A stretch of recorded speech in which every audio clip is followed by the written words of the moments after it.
coarctation is a fancy way of saying narrowing. So a coarctation of the aorta means a narrowing of the aorta. If we look at the heart, we've got the right and left atria, the right and left ventricles, the pulmonary artery leaving the right ventricle to the lungs, and the aorta leaving the left ventricle and going to the body. There are two forms of aortic coarctation to be familiar with, an infant form and an adult form. With the infant form, which accounts for about 70% of cases, the coarctation comes after the aortic arch, which branches off to the upper extremities into the head, and before the ductus arteriosus.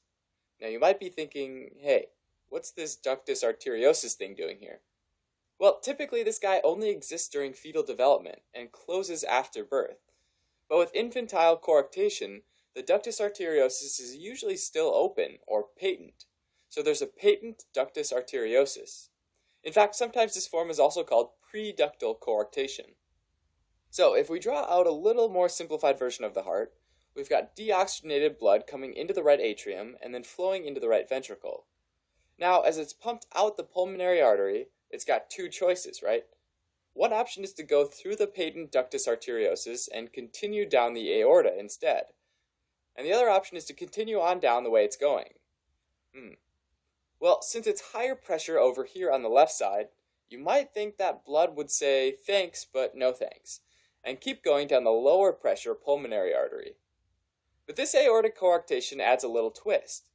Since this spot, right before the ductus arteriosus, is narrower, blood flowing from the left side has a harder time going through. And so actually there's a high pressure upstream of the coarctation, but low pressure downstream. So what happens is that the blood actually decides to go this way through the patent ductus arteriosus and into the lower pressure area over here in the systemic circulation, and then continue down to the lower extremities, rather than the slightly higher pressure pulmonary artery. And this gives you a real sense for exactly how much this coarctation reduces the pressure over here on the systemic side. Alright, since deoxygenated blood's going to the lower extremities, infants typically present with lower extremity cyanosis, meaning a blue or purplish discoloration of the lower limbs, which is often present even at birth. And this is a really important thing to catch because without intervention, infants often don't survive past the neonatal period. Infantile coarctation is something that happens during fetal development and can occur on its own or it can be associated with other congenital changes. It's worth mentioning that it's highly associated with Turner syndrome, a genetic abnormality where females only have one X chromosome instead of two.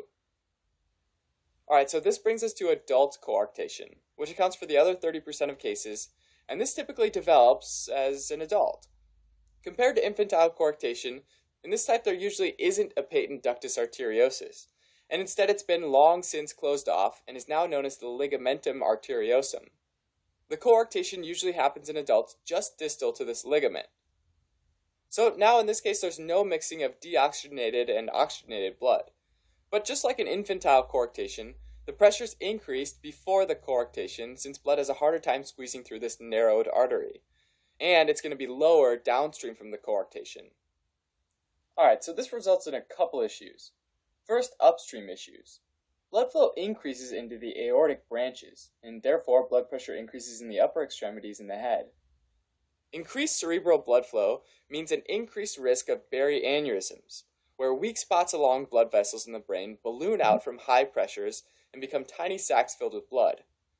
This increased pressure also tends to cause the aorta and aortic valve to dilate, or get larger, and the increased pressure means the aorta is at risk of aortic dissection, or tearing of the inner layer of the aorta. Now for downstream issues. Since blood flow downstream from the constriction is decreased, there'll be decreased blood pressure in the lower extremities and the patients will have a weak pulse in those lower extremities. Since blood pressure is lower, patients sometimes experience claudication in their legs, which is pain and cramping due to reduced perfusion. Also, when less blood is perfusing to the kidneys respond by activating the renin-angiotensin-aldosterone system, which results in water retention and ultimately increases blood pressure and causes hypertension. Alright, so coming off the aorta, you have these smaller arteries called intercostal arteries that run alongside the ribs and supply blood to the area between the ribs, the intercostal space.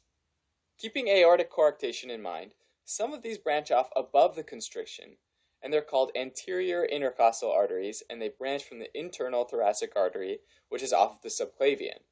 And some of these branch off below the constriction, and these are the posterior intercostal arteries that come directly from the thoracic aorta, and they supply ribs 3 and below. It actually turns out that the posterior intercostal arteries serving ribs 1 and 2 come off above the constriction as well. Okay, so upstream, you have this increased pressure in the aorta, causing increased pressure in the subclavian, internal thoracic artery, and then anterior intercostal arteries, and the first 2 posterior intercostal arteries. And then you have decreased pressure below the constriction in the posterior intercostal arteries for ribs 3 and below.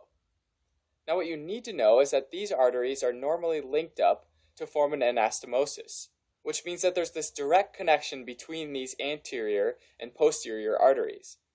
Under normal circumstances, though, pressure is equal in the anterior and posterior arteries, so blood flows away from the heart, as expected.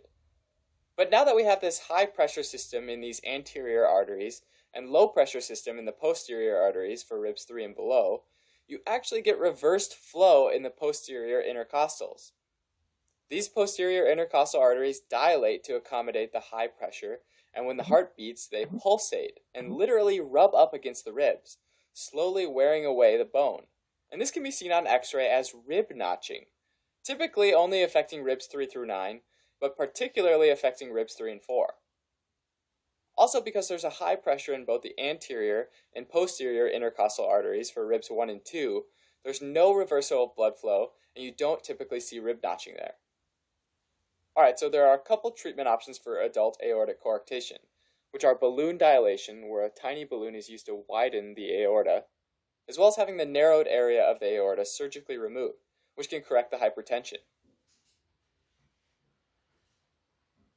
Thanks for watching. You can help support us by donating on Patreon, or subscribing to our channel, or telling your friends about us on social media.